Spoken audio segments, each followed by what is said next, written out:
Hello students, welcome to maths calculator. Start करते हैं question number 1 from exercise 8.3। Tell what is the profit और loss in the following transaction. यहाँ पे हमें कुछ ट्रांजेक्शन बताए गए हैं, उसमें बताना है प्रॉफिट है या लॉस है। ऑल्सो फाइंड प्रॉफिट और loss percent in each case. और अगर प्रॉफिट है तो कितना परसेंट प्रॉफिट हो रहा है, या लॉस हो रहा है तो कितना परसेंट लॉस हो रहा है हमें। तो फर्स्ट हमें केस दिया है, gardening share bought for ₹250 and sold for ₹3। तो स्टार्ट करते हैं। बाइंग कितने में हुई है, ₹250, और सेलिंग प्राइस क्या है हमारी, सेलिंग हुई है ₹325।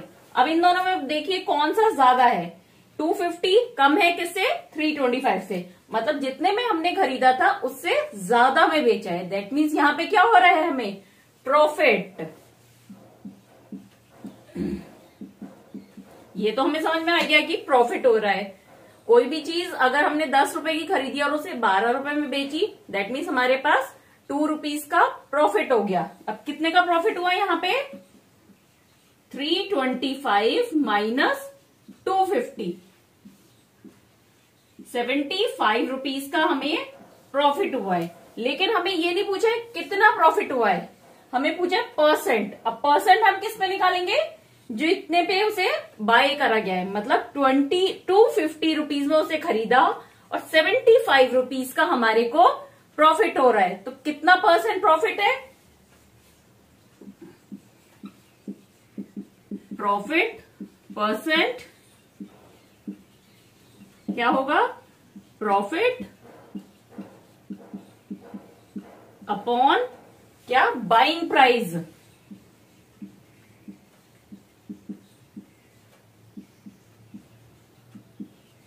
Multiply by 100।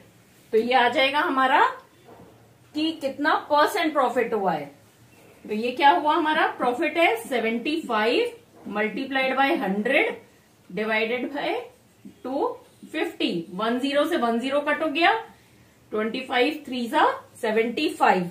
तो 3 मल्टीप्लाइड बाय 10 क्या हुआ, 30। तो यहाँ पे प्रॉफिट परसेंटेज है हमारा 30%, कि 250 में खरीदा और 250 का 30% हमें प्रॉफिट हो गया। जैसे कोई चीज आपने 10 रुपए की खरीदी है सपोज, और उसे 12 रुपए में बेची, दैट मीन्स ₹2 का प्रॉफिट हो रहा है। तो मतलब 10 में से 10 का ₹2 कितना है, 20%। तो आपको यहाँ पर 20% का प्रॉफिट हो रहा है। इसी तरह से यहाँ पे हमें 30% का प्रॉफिट हो रहा है। नेक्स्ट पार्ट करते हैं। Refrigerator bought for ₹12,000 and sold at ₹13,500। तो यानी कि हमारे पास रेफ्रिजरेटर की कॉस्ट क्या हुई यहाँ पे, मतलब कॉस्ट मतलब सीपी, कॉस्ट प्राइस कितनी है, 12,000, और कितने में सेल किया है, 13,500 में। मतलब सेलिंग प्राइस कितनी है, 13,500। अब आप इसमें देखिए कौन सा ज्यादा है, सीपी या एसपी। तो हमें साफ पता चल रहा है सेलिंग प्राइस ज्यादा है। दैट मीन्स यहाँ पे क्या हो रहा है, प्रॉफिट। प्रॉफिट क्या होता है हमेशा, selling price minus cost price, तभी तो पता चलेगा प्रॉफिट कितना है। तो ये है 13,500 माइनस 12,000, दैट इज 1,500। तो प्रॉफिट परसेंटेज में क्या होगा, profit percentage, profit upon CP, क्योंकि हमेशा प्रॉफिट और लॉस कॉस्ट प्राइस पर ही कैलकुलेट होगा, मल्टीप्लाइड बाय 100। तो प्रॉफिट है यहाँ पे 1,500 मल्टीप्लाइड बाय 100 डिवाइडेड बाय 12,000। 20 से 20 कट हो गए, 10 से 10 कट हो गया। अब ये 12 है नीचे और ऊपर 15, दोनों ही 3 के मल्टीपल हैं। तो 3 4 जा 12 और 3 5 जा 15। तो यहां पर आया 50/4 कितना हो गया 50/4? 12.5%। तो यहाँ प्रॉफिट परसेंटेज है 12.5। Next part, a cupboard bought for ₹2,500 and sold at ₹3,000। तो कॉस्ट प्राइस मतलब सीपी क्या हो गई? ₹2,500 और सेलिंग प्राइस क्या है यहाँ पे? 3,000। तो अब दोनों में से क्या ज्यादा है? कॉस्ट प्राइस ज्यादा है या सेलिंग प्राइस? 3,000 ज्यादा है। तो हमें यहाँ पे क्या हो रहा है? प्रॉफिट। और प्रॉफिट क्या होगा? Selling price minus cost price, तभी तो प्रॉफिट आएगा। तो 3,000 माइनस 2,500 कितना हुआ? 500 रुपीज।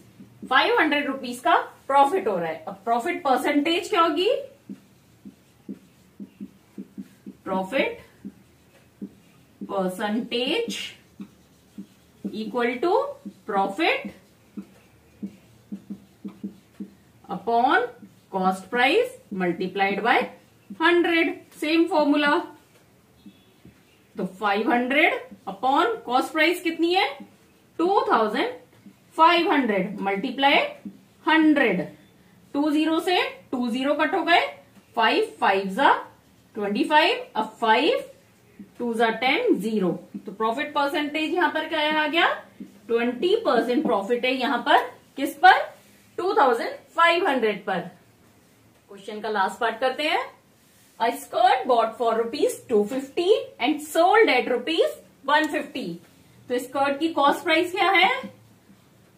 250 रुपीज 250 और सेलिंग प्राइस क्या हो गई? अब यहाँ पे जितने में हमने खरीदा वही हमारी कॉस्ट हुई। आपको लग रहा होगा कि कॉस्ट तो मतलब हमने उसे मैन्युफैक्चर करा है तभी कॉस्ट निकलेगी, लेकिन अगर आपने कोई चीज खरीदी है तो वो भी तो आपके लिए उस चीज की कॉस्ट हो गई ना। सेलिंग प्राइस हो गई ₹150। अब देखिए यहाँ सेलिंग प्राइस और कॉस्ट प्राइस को आप कंपेयर करेंगे तो क्या ज्यादा है? कॉस्ट प्राइस ज्यादा है, मतलब आपने ज्यादा में खरीदी और कम में बेची, तो आपको क्या हुआ यहाँ पे? लॉस। कितना? यहां पे हम लॉस कैसे निकालते हैं? Cost price minus selling price. जब प्रॉफिट होता है तो मतलब सेलिंग प्राइस ज्यादा है, उसमें से कॉस्ट प्राइस माइनस करते हैं तो प्रॉफिट आ जाता है। लॉस में कॉस्ट प्राइस ज्यादा होती है और सेलिंग प्राइस कम होता है, तो इनका डिफरेंस क्या हो गया? कॉस्ट प्राइस है 250, सेलिंग प्राइस 150, तो डिफरेंस हो गया 100 रुपीज। तो यहां पे लॉस हो रहा है 100 रुपीज का। अब लॉस परसेंटेज सेम तरीके से निकालेंगे। किस पे निकालेंगे लॉस का परसेंट? कॉस्ट प्राइस पे। तो यहां पे होगा formula loss upon CP multiply by 100। तो लॉस है यहाँ पे 100 रुपीज का, कॉस्ट प्राइस है 250 मल्टीप्लाई बाय 100। 0 से 0 कट हो गया। 25 4 100। तो आंसर हो गया यहाँ 40%। तो स्कर्ट हमने खरीद के उसे बेची तो कितना लॉस हुआ हमें? 40% का। Convert each part of the ratio two percentage. अब यहाँ रेशियो गिवन है हमें, उसको हमें परसेंटेज पे डिवाइड करना है। जैसे ये 3:1 है तो 3 का कितना परसेंट है और 1 का कितना परसेंट है। इसको आप ऐसे समझिए जैसे सपोज ये एक पिज्जा है, ठीक है, इसमें 2 जनों को ए और बी है, उनको मिल रहा है 3:1 का रेशियो। दैट मीन्स एक जने को मिल रहे हैं 3 पार्ट और एक जने को मिल रहा है 1 पार्ट। यही तो मतलब हुआ इसका।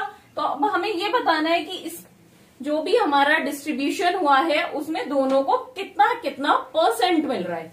यहां तो अभी दिया है 3 पार्ट और 1 पार्ट, तो ये परसेंटेज में कितना है। तो स्टार्ट करते हैं। यहां टोटल पार्ट्स कितने हुए? 3 + 1 = 4। तो फर्स्ट का हम परसेंटेज निकालेंगे। परसेंटेज क्या होगा? 3/4 × 100 कि मतलब फर्स्ट जो जन है उसको कितने पार्ट्स मिल रहे हैं? 3 और टोटल पार्ट्स कितने हैं? 4 मल्टीप्लाइड बाय 100 दैट इज 75%। और जो सेकेंड रेशियो है, सेकेंड पार्ट, उसमें कितना है 1, तो 1/4 मल्टीप्लाइड बाय 100 दैट इज 25%। तो यहाँ पे 3:1 के परसेंटेज क्या है 75% और 25%, मतलब जो 3 है उसका शेयर है 75% और 1 का शेयर है 25%। नेक्स्ट करते हैं, यहाँ पे टोटल पार्ट्स कितने हैं 2 + 3 + 5 दैट इज 10। तो इन परसेंटेज क्या होगा,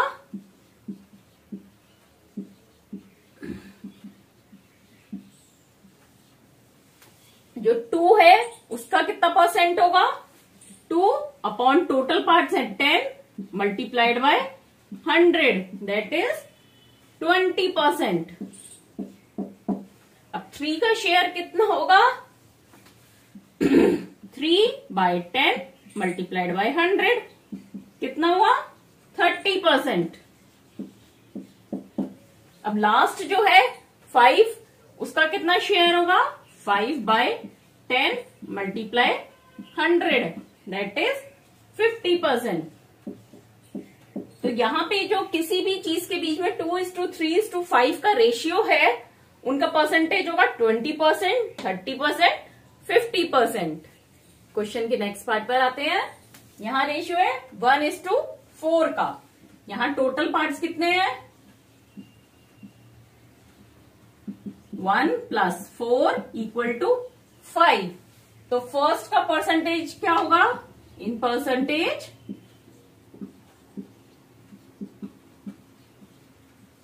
फर्स्ट का जो पार्ट फर्स्ट का है वो कितने परसेंट पर होगा 1/5 टोटल पार्ट्स है 5 मल्टीप्लाई 100। तो 100 को 5 से डिवाइड किया 20%। और जो 4 है रेशियो में उसकी जगह कितना परसेंट होगा 4/5 मल्टीप्लाइड बाय 100 दैट इज 80%। आप रेशियो में इस तरह से अगर कभी भी परसेंटेज में निकालें तो ये हमेशा ध्यान रखिएगा जो भी आपने परसेंटेज निकाली है उनका एडिशन क्या होगा 100%, क्योंकि रेशियो डिवाइड है 1:5 में, तो परसेंटेज मतलब 100% को ही हम डिवाइड कर रहे हैं 1:4 के रेशियो में। तो ये हो गया 20% और 80%। 20% और 80% का अगर रेशियो निकालना तो क्या आएगा 1:4। लास्ट पार्ट पे आते हैं। यहां टोटल पार्ट्स हैं 1 + 2 + 5 दैट इज 8। टोटल पार्ट है 8 इन परसेंटेज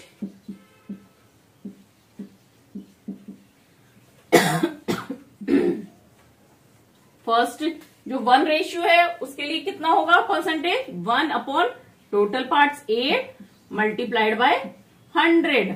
तो 100 को 8 से डिवाइड किया तो आप इजी कर लीजिए पहले 4×2 = 8, 4×25 = 100। तो 25 को 2 से डिवाइड करना है दैट इज 12.5%। अब नेक्स्ट है इसमें कितना रेशियो 2, तो 2/8 मल्टीप्लाइड बाय 100। अब 2×4 = 8 और 4×25 = 100। तो इसका रेशियो कितना है 25%। अब जिसको 5 पार्ट मिला या 5 रेशियो है जो उसके लिए क्या परसेंट हुआ 5/8 multiplied by 100।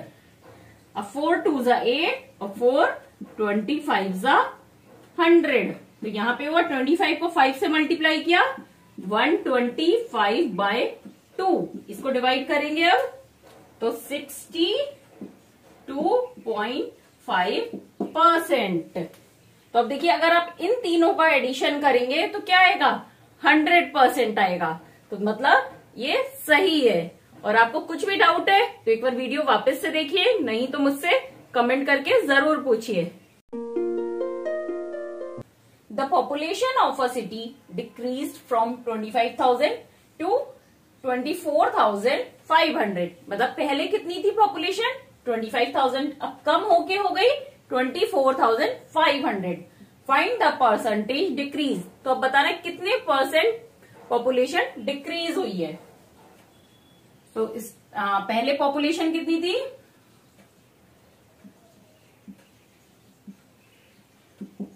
Population in starting 25,000, population now कितनी हो गई 24,500। तो डिक्रीज कितनी हुई, इसमें से इसको माइनस कर देंगे तभी तो पता चलेगा कितने लोग कम हो गए। 25,000 माइनस 24,500 दैट इज 500। मतलब टोटल डिक्रीज कितने हुए, कितने कम हो गए लोग, 500 लोग कम हो गए। अब पूछे कितने परसेंट डिक्रीज हुई,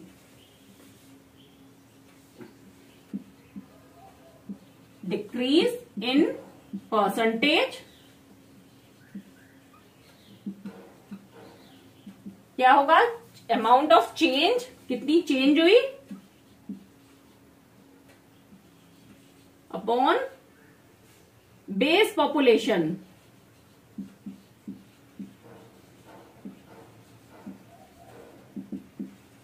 मल्टीप्लाइड 100।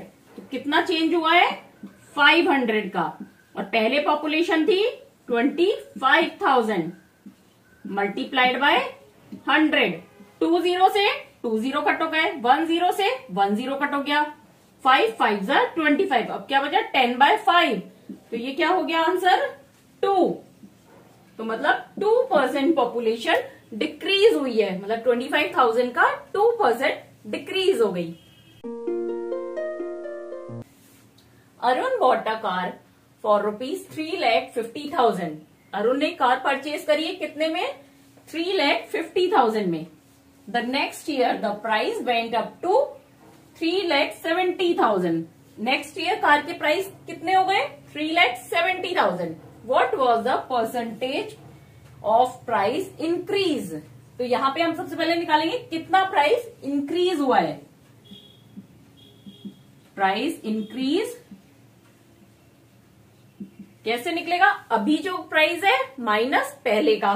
तो अभी कितना है 3,70,000 माइनस 3,50,000। तो कितना डिफरेंस हुआ 20,000 का। प्राइस इंक्रीज 20,000 का हो गया। A percentage in of price increase, percentage क्या होगी, प्राइस इंक्रीज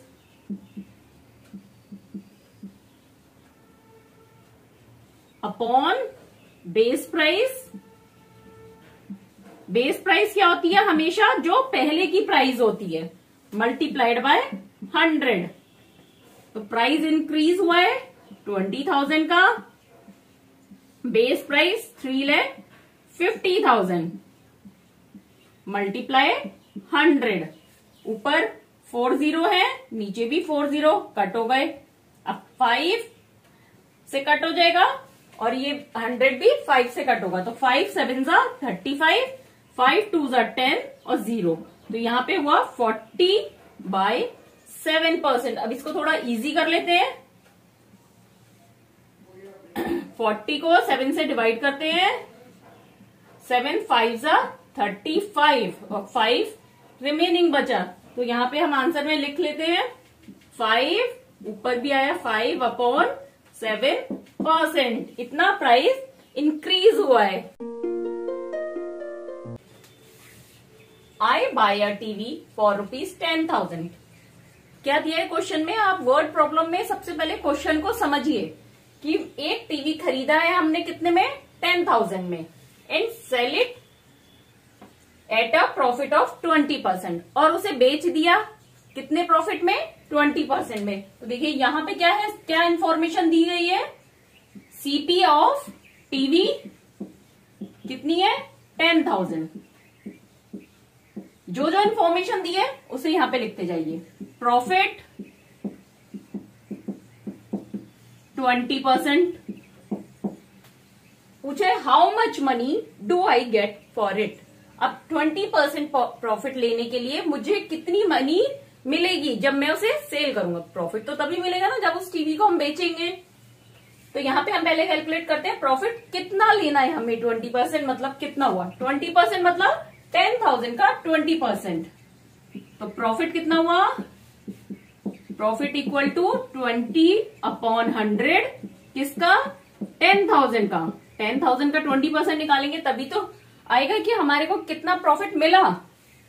100 से 20 से 20 कट हो गए तो ये हो गया 2,000। तो यहाँ पे प्रॉफिट है 20% या 2,000। तो अब क्वेश्चन को पढ़िए। I buy a TV for ₹10,000। 10,000 में एक टीवी खरीदा and sell it at a profit of 2,000। उसे बेच दिया कितने प्रॉफिट में, 2,000 पे। 20% मतलब 2,000 रुपए में। तो 10,000 का खरीदा था और 2,000 प्रॉफिट लेके उसे बेच दिया। तो सेलिंग प्राइस क्या होगी, कॉस्ट प्राइस प्लस प्रॉफिट। तो कॉस्ट प्राइस है हमारी 10,000 प्लस प्रॉफिट कितना चाहिए हमें, 2,000। तो आंसर क्या हो गया है यहाँ पे, ₹12,000। तो हमारे को सेलिंग प्राइस उसको कितने में बेचना होगा, 12,000 में। Juhi sells a washing machine for ₹13,500। She loses 20% in the bargain. What was the price at which she bought it. तो यहाँ पे क्या क्या इन्फॉर्मेशन दी है हमें क्वेश्चन में। जूही ने एक वॉशिंग मशीन सेल करी है कितने में, 13,500 में। तो यहाँ पे सबसे पहले हम लिख लेते हैं सेलिंग प्राइस क्या है, 13,500, 13,500 rupees. She loses 20% in the bargain. अब उसको लॉस हुआ है यहाँ पे 20% कैसे, बार्गेन करने में। क्योंकि उसने बेची और उसको लॉस हो रहा है तो वो ऐसी तो उसने बताया नहीं होगा कि भाई 10 रुपए की चीज आपने खरीदी और उसे 8 रुपए में ही बेचोगे। भाई सामने वाले से क्या ने बोला, आपने कही होगी कि 12 रुपए में बेचनी है, तो सामने वाले ने बार्गेनिंग करी होगी, नहीं 12 की महंगी है, 10 की, 9 की, 8 की, ऐसे करके कम करवा ली है प्राइस उससे। तो बार्गेनिंग में उसे लॉस कितना हुआ, 20% का। What was the price at which she bought it? अब उसने कितने में खरीदी होगी, तो हमसे पूछा है सीपी। सीपी हमें पूछा है कि कितनी होगी। अब यहाँ पे सीपी हमें नहीं पता है तो हम क्या करते हैं, सीपी को सपोज एक्स मान लेते हैं, ठीक है। तो अब यहाँ पे लॉस कितना है, लॉस हमेशा सीपी पे, कॉस्ट प्राइस पे कैलकुलेट करते हैं। तो यहाँ loss equal to X into 20/100। X का ही तो 20% होगा लॉस। 0 से 0 कट हो गया, 2 1 जा 2, 2 5 जा 10। तो लॉस है x/5, ठीक है। लॉस निकल गया x/5। अब सेलिंग प्राइस क्या होगी यहाँ पे, cost price minus loss. Profit होता है तो हम ऐड कर देते हैं। भाई कॉस्ट प्राइस में प्रॉफिट ऐड करा तो सेलिंग प्राइस आ गई। अब क्योंकि हमें लॉस हुआ है तो कॉस्ट प्राइस से मतलब कम है सेलिंग प्राइस, तो कॉस्ट प्राइस में से लॉस हमने माइनस किया तो सेलिंग प्राइस आ गई। अब हमें ये सारी चीजें जो जो जैसे पता है वो इसमें पुट करते हैं। सेलिंग प्राइस है 13,500, ठीक है, 13,500 सेलिंग प्राइस है। सीपी हमने एक्स एज्यूम करी है। लॉस क्या लिया है, आया कैलकुलेट करके 20% लॉस है तो x/5। इसको मैं यहां पे आगे सॉल्व करती हूं। तो 13,500 इक्वल टू यहाँ पे x माइनस x/5 है, तो यहाँ पे एलसीएम लिया 5। अब यहाँ पे एलसीएम 5 लेंगे इसके लिए भी, तो क्या होगा, इसको 5 से डिवाइड कर रहे हैं तो 5 से मल्टीप्लाई करेंगे। तो 5x माइनस x क्या हुआ, 4x/5। ये क्या है, 13,500, ठीक है। 13,500 की वैल्यू क्या होगी, 4x/5। तो x की वैल्यू क्या होगी, 5 को इससे मल्टीप्लाई करेंगे, क्रॉस मल्टीप्लीकेशन। 13,500 multiplied by 5/4। यहाँ पे x को करने के लिए सॉल्व क्या करेंगे, 4 को इधर ले गए और 5 को इधर ऊपर मल्टीप्लीकेशन में ले गए। अब इसको सॉल्व करते हैं। 2 2 जा 4, ये 2 से कट हो जाएगा। 2 6 जा 12, 1 बचा। अब ये 1 और 5 15, 2 7 जा 14 और यहाँ पे 1 बचा तो 2 5 जा 10, 0। अब ये 2 से अगेन डिवाइड हो जाएगा तो क्या आएगा, ये 6 7 5 0 डिवाइडेड बाय 2। 2 3 जा 6 7, 2 3 जा 6 1 5, 2 7 जा 14 1 0 और 2 10, 2 5 जा 10। तो ये क्या आया, 3 3 7 5 मल्टीप्लाइड बाय 5। अब 5 को इससे मल्टीप्लाई किया तो क्या आया, 5 5 जा 25 का 5 कैरी ओवर 2, 5 7 जा 35 और 2 37, 3 कैरी ओवर, 5 3 जा 15 और 3 18 का 8, 1 कैरी ओवर, 5 3 जा 15 और 1 16। तो आंसर क्या हो गया, x इक्वल टू 16,875 और यहाँ x क्या थी, कॉस्ट प्राइस, और हमें यही कैलकुलेट करनी है। तो उसने वॉशिंग मशीन को कितने में खरीदा होगा, 16,875 रुपीज में उसने खरीदा है।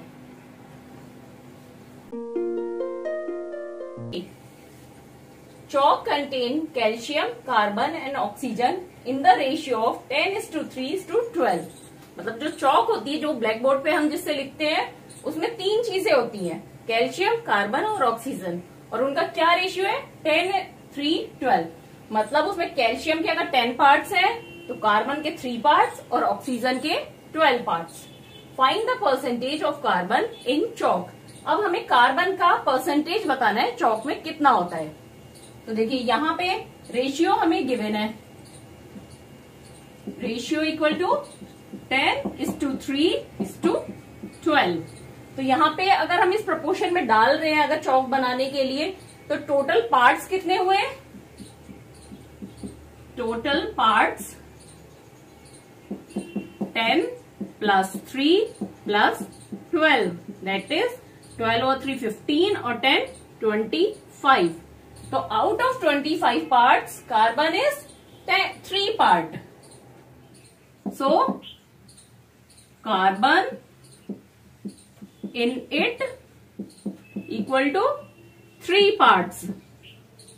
भाई 25 पार्ट अगर टोटल है चौक में तो उसमें कार्बन के कितने, 3 पार्ट। तो कितना परसेंट हो गया कार्बन, परसेंटेज ऑफ कार्बन। मतलब यहां पे हमें क्या निकालना है कि 25 में अगर 3 कार्बन है तो कितना परसेंट है, तो 3 मल्टीप्लाइड बाय 100 डिवाइडेड बाय 25। अब 25 4 जा 100, 4:3 क्या हो गया, 12। तो कार्बन कितना है, 12%। मतलब 25 में 12% है, 3 पार्ट्स कार्बन। तो मतलब अगर हम टोटल 100 पार्ट्स चौक ले रहे हैं तो उसमें कार्बन के कितने पार्ट्स डलेंगे, 12। क्वेश्चन के नेक्स्ट पार्ट पर आते हैं।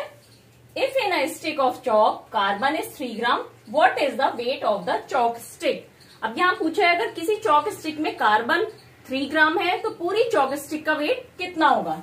अभी हमने ऊपर फाइंड आउट करा था कार्बन का परसेंटेज 12%। कार्बन कितना है, 12% पूरी चौक में। तो यहाँ पे क्या दिया है, कार्बन कितना है, 3 ग्राम। मतलब यहाँ कार्बन 12% है तो चौक कितनी है, पूरी चौक 100%। अगर चौक को हम 100% मान रहे हैं तीनों कंपोनेंट को मिला के, तभी तो कार्बन 12% होगा। और यहां पे हमारे को दिया है कार्बन 3 ग्राम और हमारे को पूछा है चौक का, चौक में कितना होगा। तो हमने सपोज कर लिया चौक का वेट x, तो 12 ग्राम कार्बन है तो चौक का वेट है, सॉरी 12% अगर कार्बन है तो चौक है 100%। तो यहाँ 3 ग्राम कार्बन है तो चौक कितनी होगी, तो रेशियो बनेगा हमारा 12:100 इक्वल टू 3/x। यही तो बना हमारा इनके लिए हिसाब से, क्योंकि ये दोनों इक्विवेलेंट होंगे। तो अब यहाँ x की वैल्यू क्या होगी, x को इधर ऊपर लेके जाएंगे x equal to 3/12 multiplied by 100। Cross multiplication करते ना, 100 को 3 से मल्टीप्लाई किया और x को 12 से। देखिए अगर आपको इससे नहीं समझ में आया तो क्या करेंगे, हम इसको इससे किया तो हुआ 12x इक्वल टू 3 इंटू 100। और अब x की वैल्यू क्या हो गई, 3 इंटू 100/12। तो यही आ गया ना इक्वेशन हमारी। 3 4 12 और 4 को 100 से करा तो 25। तो यहाँ x की वैल्यू क्या आ गई, 25 ग्राम। तो अगर 3 ग्राम कार्बन है तो पूरी चौक का वेट होगा 25 ग्राम। Amina buys a book for ₹275 and sell it at a loss of 15%. How much does she sell it for?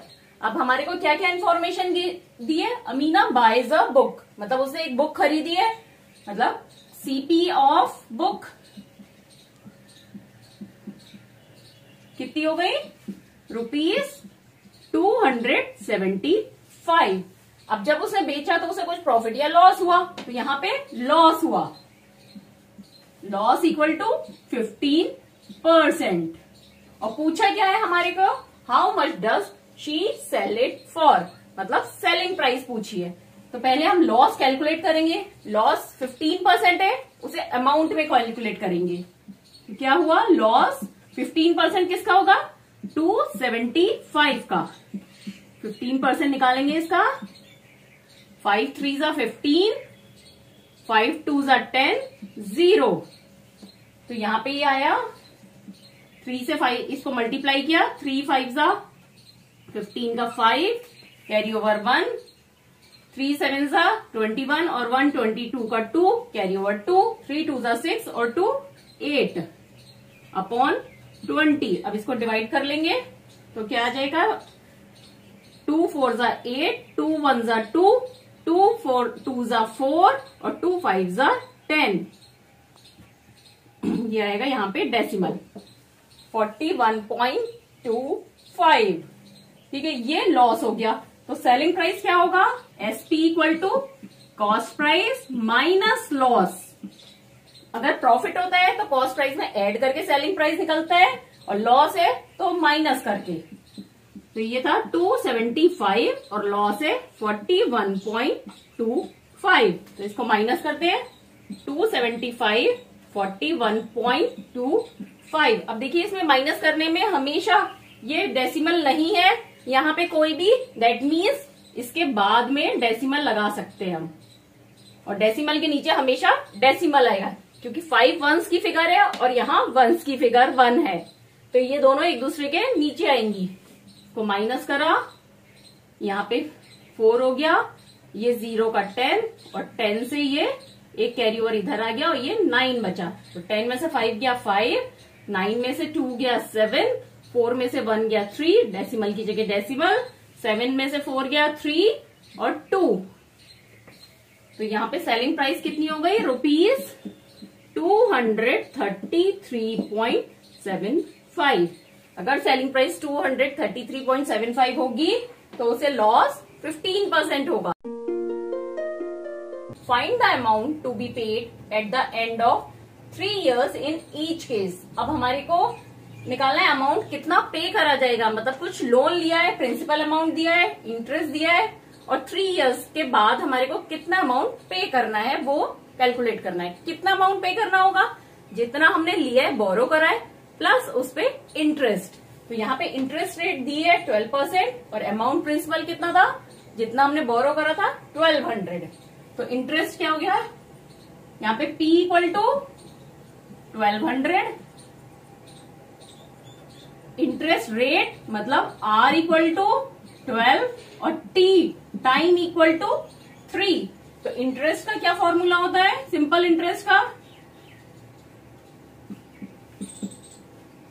P into R into T upon 100, ये इसका फॉर्मूला होता है। तो यहां पे हमने लिखा 1200 मल्टीप्लाइड बाय R कितना है 12 टाइम 3 अपॉन 100। अब 2 0 से 2 0 कट हो गए, तो हमें क्या करना है, 12 इंटू 12 इंटू 3। 12 इंटू 12 होता है 144, तो 144 मल्टीप्लाइड बाय 3, 3 4 जा 12, 2 1 कैरी ओवर, 3 4 जा 12 और 1 13 का 3, 1 कैरी ओवर, 3 1 जा 3 और 1 4। तो ये हो गया हमारा इंटरेस्ट, कितना हो गया 432। लेकिन हमें क्या पूछा है, कितना अमाउंट पे करना है। तो कितना अमाउंट पेड क्या होगा, अमाउंट पेड क्या होता है, प्रिंसिपल अमाउंट प्लस इंटरेस्ट।